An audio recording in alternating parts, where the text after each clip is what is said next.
are some of the things right now that are affecting certifications in small businesses? A lot of companies look to sell maybe midway or so. With the switch in the administration, the level of certification approvals is down, but small business is still alive and well. Good news. If you're 8A in the construction field, the bonafide place of business requirement is back on. Can you talk about success stories of some of your clients who've leveraged certifications? Of course. My favorite kind of leading someone from cradle to grave, helping get someone in the 8A program, watching them go through 9 years or getting close to their exit, and then we help them with their transition out. I love Or have your capabilities ready to go, not just for prime sub opportunities, but also to market to. Megan, how are you? I'm good. How are you? Well, thank you. So why don't you start by introducing yourself? Thank you for having me. No, My thank you name for is coming. Megan Lehman. I'm a partner with Player Mazda. I specialize in small business, anything small business, government contracting. So what are some of the things right now that are affecting certifications in small businesses that people should know about? Well, with the switch in the administration, the level of certification approvals is down. Okay. So it's even more important. It is taking longer to get your applications in if you don't already have them in, if you don't already have any certifications. But it is small business is still alive and well. Mm-hmm. Good news. The overhaul for FAR Part 19 just came out. Okay. And by the way, for everyone listening, what's FAR Part 19? It's the FAR federal acquisition regulation that discusses small business issues. Perfect. Okay. All right. So the overhaul for FAR Part 19, the small business portion, it's been overhauled. We said that the small business is alive and well. Mm-hmm. The problem is if your certification is just taking longer. Yes. I personally can attest to that. Okay. So what other some things that are happening that we should be aware of? If you're 8A in the construction field, the bonafide place of business requirement is back on as of Wednesday. But again, you've been doing this for a while. Can you talk about any of the success stories of some of your clients who've leveraged certifications? Of course. My favorite kind of leading someone from kind of cradle to grave, helping get someone in the 8A program, just as an example, watching them go through 9 years or getting close to their exit, and then saying, you know what, I think I'm going to sell. Mm-hmm. And then we help them with their transition out from the 8A world. So it does happen. There are, lots of success stories. I love Or a lot of companies look to sell maybe midway or so through the program. Especially if they're looking maybe to potentially sell to an entity-owned firm, maybe an AMC, a tribe, an NHO, et cetera. The rules have changed a lot over the years in terms of how to go about that process, doing it, especially with a lot of the changes that have been in place since January for recertification. 8A adds a whole nother layer of complexity when you're dealing with changing ownership and control if you hold any 8A contracts. There's a lot more rules and regulations that you got to follow.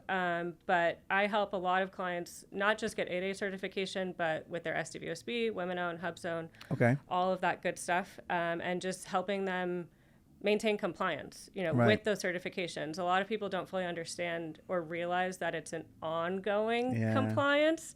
You're reporting annually or triannually, depending on which certification program you're in. You need to continue to comply. And there's a lot of nits and things that maybe people don't realize, like getting approval if you need an outside job for additional income, if you're no longer the highest compensated. There's a lot of things that go into it that people just may not even realize are requirements. And then when something comes up, then we're trying to figure it out on the back end as opposed to getting out ahead of it from the front end. It's interesting. I remember this guy near where I lived in Palm Beach, and he was in an 8A program. And someone came to him and said, hey, Eric, this guy's a very successful commercial contractor. He's never been able to figure this 8A thing out. Can you help him? When I came to him, I checked his registration. I go, hey, your 8A is lapsed. And he said, lapsed? And he goes, I said, yeah, did you do a renewal? Yeah. He didn't do his annual renewal. And he was kicked out of the program. Woo. And that's rough because it's a one-time eligibility. You get one shot. Right. And, it's unfortunate because he didn't know how to leverage it. I mean, it could have done wonders for him. Yeah. Because, at that point, he was already at like $20 million a year. So, he could have really leveraged this program. It's doing a lot of self-marketing, especially as an 8A company, especially with the sole source ability That's not going away.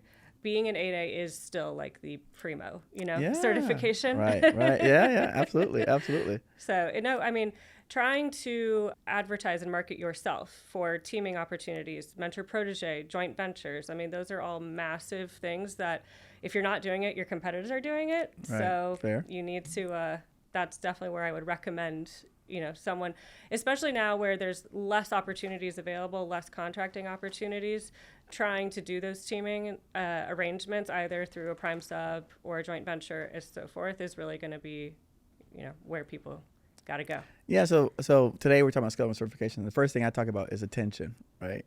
I mean, letting people know you exist. Like I think a lot of times like you said self-marketing. Mm-hmm. I know what that is. Can you tell people what self-marketing is? Because I don't think people understand. I mean, it's self-explanatory, but I mean, remember we have an attorney here, so she's speaking from legal language. What that self-marketing is.